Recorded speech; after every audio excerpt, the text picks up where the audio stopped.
जमायत इस्लामी ने इलेक्शन के खिलाफ एहतजाज और धरनों का ऐलान कर दिया। जमायत इस्लामी ने 2024 के इंतखाबात को आरोज़ का इलेक्शन करार देते हुए कहा कि रिटर्निंग अफसरान आरोज़ और ज़िले रिटर्निंग अफसरान डी आरोज़ का इलेक्शन था। इदारा नूरुल हक में प्रेस कॉन्फ्रेंस करते हुए अमीर जमायत इस्लामी कराची हाफिज़ नईमुर रहमान ने कहा कि इलेक्शन में बदतरीन धांधली की गई। इलेक्शन कमीशन तमाशा बना हुआ है। जो खदशा जाहिर किए जा रहे थे वो ठीक साबित हुए।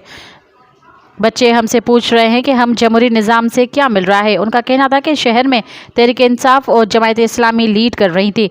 कराची में सिर्फ जमायत इस्लामी और आज़ाद उम्मीदवारों को वोट मिला, लेकिन रातों रात नताइज बदल दिए गए।